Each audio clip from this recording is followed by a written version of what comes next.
Hai hai hai, balik lagi bersama kita di Bebaskom, Begesa bareng Himakom. Kali ini saya Dinda Afifa selaku host dan di sini saya tidak sendirian. Bersama partner saya yang sangat cantik. Halo guys, aku Mawar dan halo Kak Dinda. Halo Mawar. Wow, kali ini kita kedatangan tamu yang sangat spesial nih Kak Dinda di Bebaskom. Beliau merupakan praktisi kehumasan, spesialis hubungan pemerintahan dengan media, yang bertugas di salah satu perusahaan BUMN yang berkantor pusat di Sumatera Selatan, tepatnya di kota Tanjung Enim. Wow, keren banget Siapakah ya Kak dia? Dinda. Siapa dia? Boleh Bapak perkenalkan diri Bapak? Assalamualaikum warahmatullahi wabarakatuh. Waalaikumsalam warahmatullahi wabarakatuh. Teman-teman Bebaskom yang ceria, perkenalkan nama saya Muhammad Saman. Saya bekerja di PT Bukit Asam Tbk sejak tahun 1995 dan bertugas sebagai seorang PR. Wow, keren. Boleh Bapak diceritakan proses pengalaman kerjanya Pak? Awal pertama kali saya masuk di dunia kerja di PT Bukit Asam, salah satu BUMN tambang batu bara. Iya. Itu dimulai karir saya dari seorang musisi. Wow, Pinter keren. nyanyi ya, Anak Kak? band ternyata. Anak band pada masanya. Iya. Jadi dari situ kami direkrut, saya dengan teman-teman yang lain direkrut untuk bertugas menggalakkan kesenian di perusahaan yang saat itu memang kegiatan-kegiatan keseniannya sangat digalakkan oleh perusahaan sehingga kami direkrut. Nah, sepanjang perjalanan tersebut di tengah perjalanan akhirnya setelah sekian tahun kami merasakan tugas-tugas di kantor itu semakin lama semakin banyak dan semakin penuh dengan tantangan, mengurus administrasi, manajemen dan lain sebagainya, sehingga tugas inti kami sebagai seorang musisi itu menjadi bergeser gitu. Iya. Tergantikan. Iya, tergantikan. Jadi lebih kurang 10 tahun setelah kami diterima direkrut di PT BA. Lalu kami pun merekrut pemain musik yang baru, pemain band baru. Sehingga kami ditugaskan di samping sebagai PR juga sebagai pembimbing ataupun pengurus dari musisi-musisi yang baru diterima itu sampai dengan sekarang. Wow, keren. Berbicara mengenai humas, apa saja tugas seorang public relation, Pak? Jadi begini, Ya. banyak pakar yang menulis dalam beberapa buku gitu, yang intinya yang membahas tentang apa saja tugas seorang public relation atau kita sering menyebutnya dengan hubungan kemasyarakatan. Nah, tugas yang paling penting dari seorang PR adalah komunikasi. Iya. Bagaimana cara kita membangun komunikasi dengan baik? Itu sangat penting, Sangat Pak, penting. Jadi dari komunikasi itu maka goal yang diharapkan adalah citra yang baik terhadap suatu lembaga ataupun perusahaan ataupun individu. Jadi citra yang baik itu diawali dengan membangun citra, kemudian membangun citra yang baik itu, kemudian mempertahankannya dan lalu meningkatkan citra itu. Tentunya ini diawali dengan bagaimana cara kita berkomunikasi dengan baik. Berarti Pak, public relation itu membangun citra yang baik terhadap halayak masyarakat. Betul. Dan mempertahankannya juga. Nah itu betul. Jadi semua penulis di dalam di buku-buku yang ditulis oleh pakar itu sebut saja misalnya Profesor Renal Kasali, seorang pakar kehumasan. Satu lagi Omi Abdurrahman dan lain-lain sebagainya. Itu. Jadi intinya adalah komunikasi. Dari komunikasi itu lalu kita membangun citra dan mempertahankan dan meningkatkan citra yang baik itu. Jadi sesungguhnya tugas kami atau tugas seorang PR itu adalah sebagai perancang dan pembuat, lalu menyampaikan pesan-pesan individu atau lembaga perusahaan kepada khalayak. Supaya khalayak memandangnya positif ya Pak Betul terhadap sekali. perusahaannya. Jadi masyarakat atau publik tujuannya itu agar citra perusahaan atau lembaga tersebut di mata mereka jadi baik. Iya. Membangun citra yang sangat baik terhadap masyarakat. Penting banget ya berarti PR penting. nih. Betul. Boleh Bapak dijelaskan kenapa humas sangat penting nih Pak dalam kelancaran suatu perusahaan? Ya. Jadi begini, perusahaan itu tidak hidup dalam ruangan yang steril. Iya. Jadi semuanya akan terlihat dengan jelas. Dari situ ada berbagai kepentingan di dalamnya dan perusahaan harus mengelola kepentingan-kepentingan itu agar bisa berdampingan secara harmonis dengan pemangku kepentingan. Betul. Yang sering disebut dengan istilah stakeholder. Iya, stakeholder. Iya. Jadi bukan pergesekan-pergesekan yang bisa menimbulkan biaya. Biaya itu bisa berupa uang ataupun biaya sosial. Nah, setiap keputusan-keputusan perusahaan tentunya akan membawa dampak. Dampaknya? Jadi, tidak semua orang suka dengan keputusan itu. Iya, benar-benar.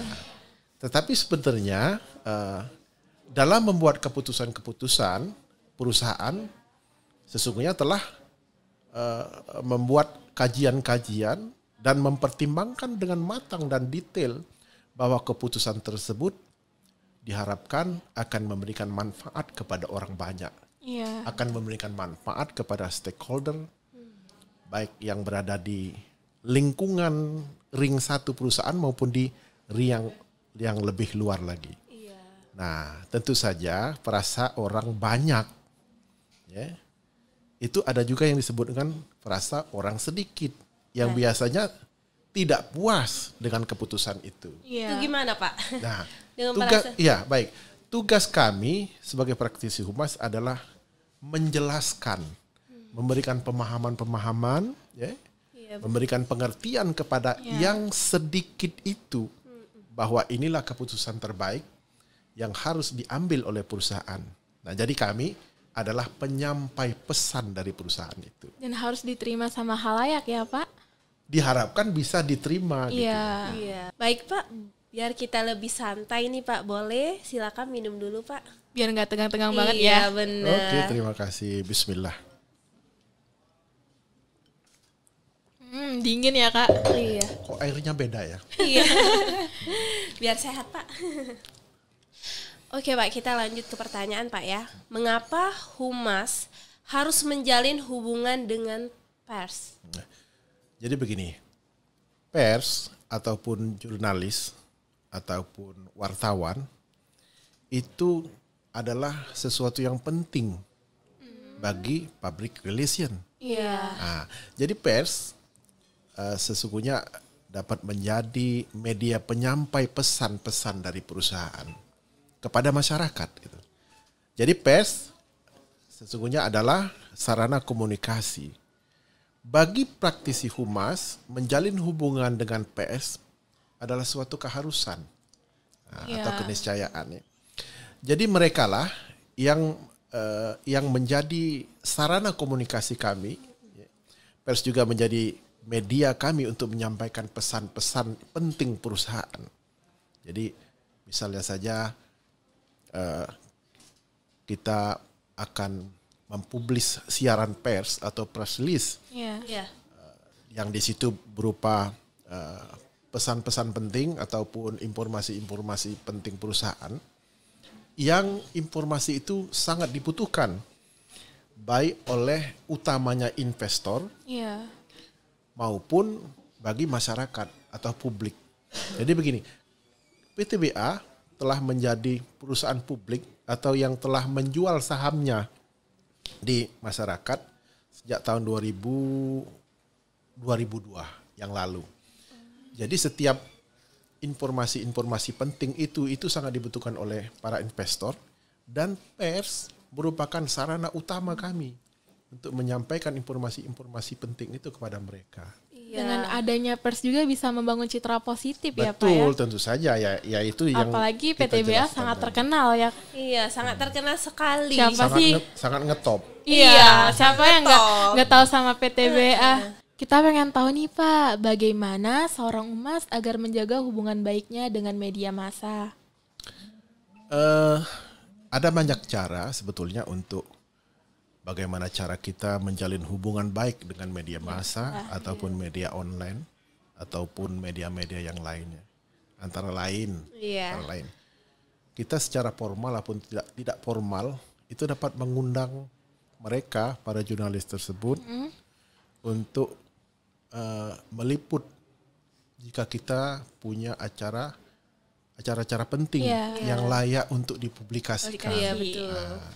Jadi dengan mengundang mereka dalam liputan tersebut, dapat terjalin hubungan emosional yang tentu saja emosional yang baik, ya.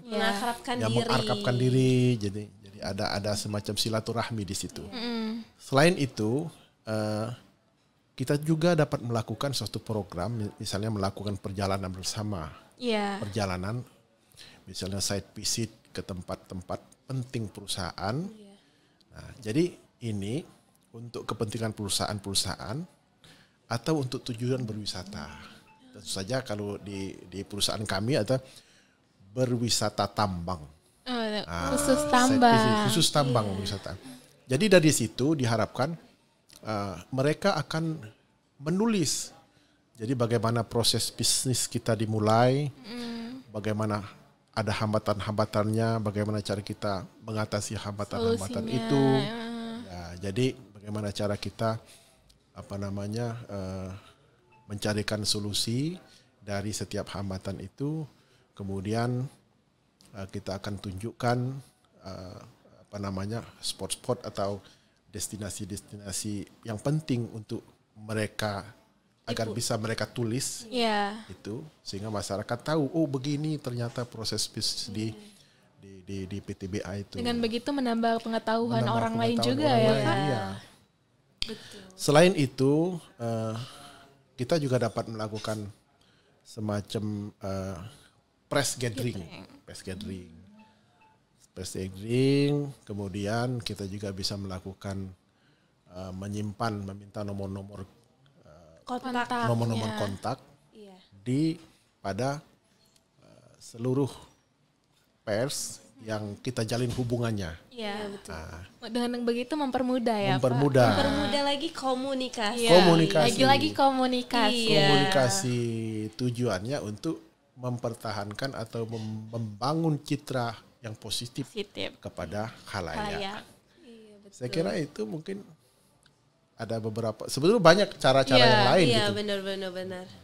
Namun beberapa yang secara yang Bapak jelasin itu sudah cukup untuk memberi penjelasan, menjalin hubungan. Saya kira itu cukup ya. Cukup. Mungkin di tengah itu bisa kita tambah dengan improvisasi yang lain gitu. Iya. Betul. Misalnya dengan mengajak mereka olahraga bersama. Iya, itu kegiatan. Atau festival musik gitu kan bisa. Jadi kegiatannya berhibur-hiburan lah ya. Atau bisa juga dengan mengadakan lomba menulis, lomba baca puisi khusus untuk media massa atau wartawan. Benar. Karena itu cocok Pak ya. Iya. Dengan membangun motivasi mereka juga. Dengan itu akan terjalinlah hubungan yang harmonis dan akrab. Iya, betul. Dengan begitu, kalau sudah akrab itu, dan tentu saja mereka akan menyampaikan yang baik-baik tentang perusahaan. Citra positif. Lagi-lagi citra positif. Kalau akrab tuh enak Pak. Ketika kita mau berbicara, ketika kita mau ngelakuin sesuatu tuh pasti hasilnya baik. Benar. Karena kita sudah masuk dalam satu frekuensi. Iya, betul. Sangat penting memang Pak ya, sefrekuensi. Dari cerita yang Bapak sampaikan mengenai tentang penjelasan humas, boleh Bapak sharing pengalaman Bapak selama menjadi seorang public relation, itu humas. Baik, Jadi berhubungan dengan sesama manusia adalah sesuatu yang menyenangkan. Iya. Dan itu saya kira harus.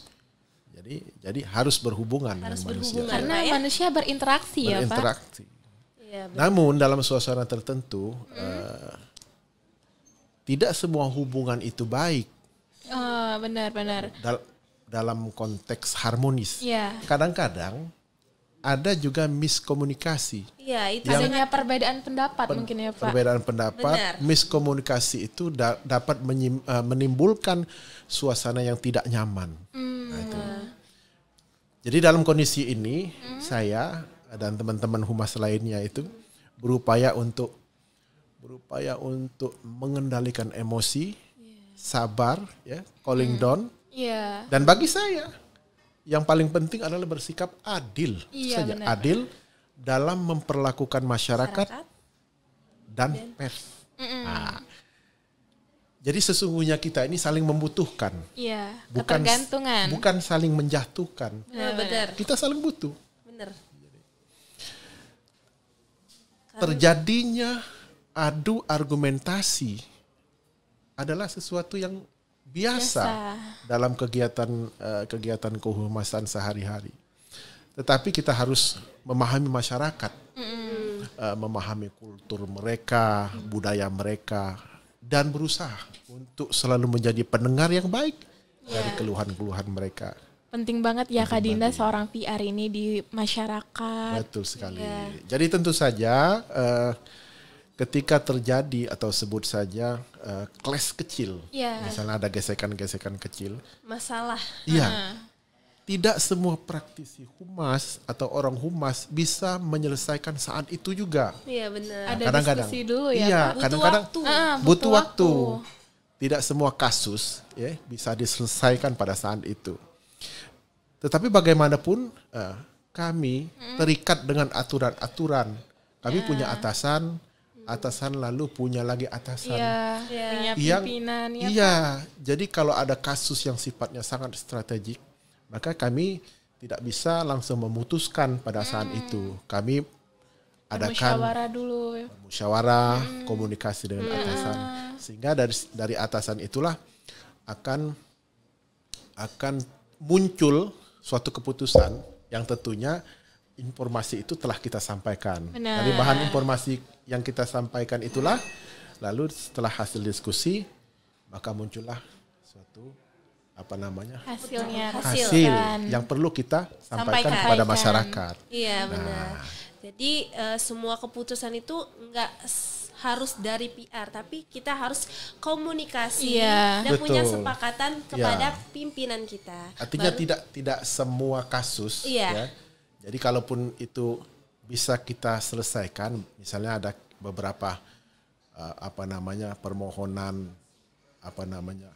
minta bantuan apa yang bisa kita keluarkan, misalnya bantuan katakanlah transport dalam tanda kutip transport atau jamuan makan minum, itu insya Allah dari humas dari saya biasanya itu bisa langsung kita tindak lanjuti tanpa harus ada keputusan minta keputusan gitu. Ada yang harus langsung dan harus yang didiskusikan. Tergantung dengan nilainya. Kalau nilainya besar, itu kita harus minta. Harus ada izin tetap. Jadi tidak semuanya harus bisa kita putuskan. Jadi seperti itu. Semuanya harus ada komunikasi. Secara langsung maupun tidak langsung. Benar. Jadi itu aturan yang harus kita patuhi. Iya benar. Nih boleh nih Pak masuk pertanyaan terakhir kita. Boleh Bapak kasih motivasi dan saran kita terhadap humas nih Pak. Oke. Baik. Jadi teman-teman Bebaskom sekalian ya, sesungguhnya bekerja di satuan kerja hubungan kemasyarakatan dalam suatu lembaga ataupun institusi adalah pekerjaan yang sangat menyenangkan. Ya, benar banget. Iya, di situ kita berhadapan dengan manusia dengan berbagai macam karakter. Jadi dengan banyaknya kita teman sehingga kita dapat mengetahui karakter-karakter orang per orang. Mempelajari hal-hal baru. Hal yang baru tentu saja. Jadi terhadap karakter manusia. Pengalaman-pengalaman baru begitu ya. Tetapi ini jangan sampai pekerjaan yang menyenangkan itu ya, membuat kita menjadi tergelincir dari menyenangkan. Jangan karena ingin kita menyenangkan orang lain, jadi kita melanggar aturan-aturan perusahaan yang dibuat oleh manajemen yang sudah ditentukan. Karena ada positif dan negatifnya ya Pak. Tetap itu ada positif dan negatifnya. Jadi kami berharap antara kami dengan pers katakanlah, dengan wartawan misalnya, kita berusaha untuk saling memahami posisi masing-masing. Jadi kita mengajak, marilah kita sama-sama adil.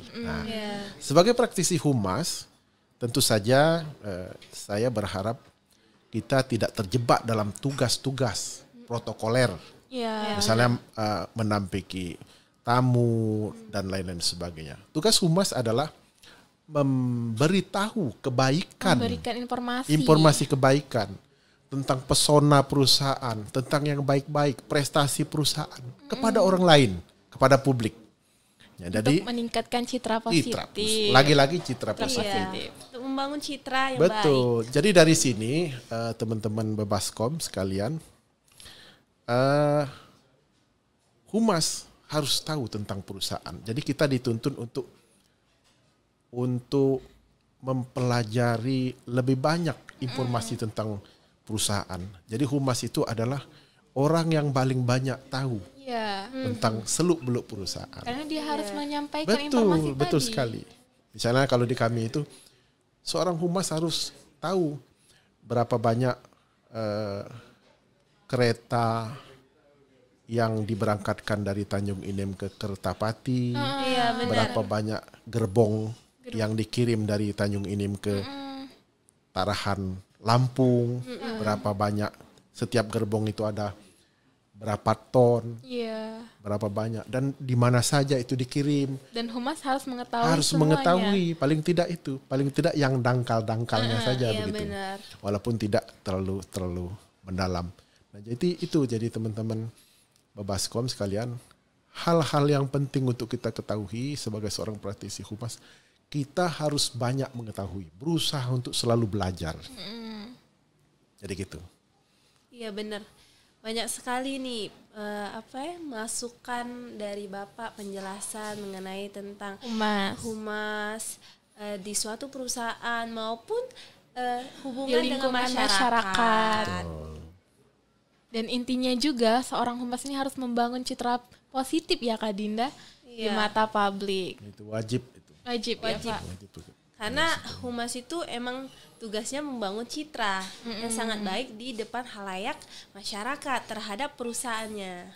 Bukan hanya membangun, mempertahankan citra baik dan meningkatkan citra yang baik. Yang sangat sulit itu membangun atau mempertahankan, Pak. Yang sulit itu mempertahankan. Iya. Karena kalau mempertahankan tuh kita harus harus banyak membangun kayak mengaktifkan suatu perusahaan ini biar tetap positif di terhadap masyarakat yang dilihat. Betul sekali. Iya. Saya kira itu yang dapat saya sampaikan. Mudah-mudahan teman-teman Bebaskom sekalian dapat mengambil manfaatnya dari komunikasi, dari ngobrol kita pada hari ini, dan itulah yang dapat saya sampaikan. Dan banyak terus banget terang, ya Kak ilmu yang udah disampaikan sama Bapak. Sampai sekarang saya masih terus belajar, belajar dan terus belajar. Tapi dari penjelasan Bapak kami mendapatkan banyak sekali ilmu mengenai informasi tentang humas, hubungan masyarakat. Karena kan sebelumnya kami juga masih belajar seperti Bapak. Tapi kali ini kami banyak sekali ilmu yang kami dapatkan dari Bapak. Alhamdulillah. Alhamdulillah. Saya sangat bersyukur dapat berbagi informasi, berbagi pengalaman. Hanya berbagi pengalaman saja saya kira. Terima kasih nih Bapak atas kehadirannya, suatu kebanggaan ya untuk kami. Dan juga terima kasih untuk PT Bukit Asam sudah mensupport acara kita kali ini. Dan tidak lupa juga terima kasih untuk Rolls Cafe sudah menyediakan tempat dan waktunya. Jangan lupa buat teman-teman dengerin podcast kami di channel YouTube Himakom STC dan Spotify Bebaskom. Dan jangan lupa follow IG atau Instagram Himakom STC. Boleh Bapak memimpin tagline kami? Bebaskom, Begesal bareng Himakom.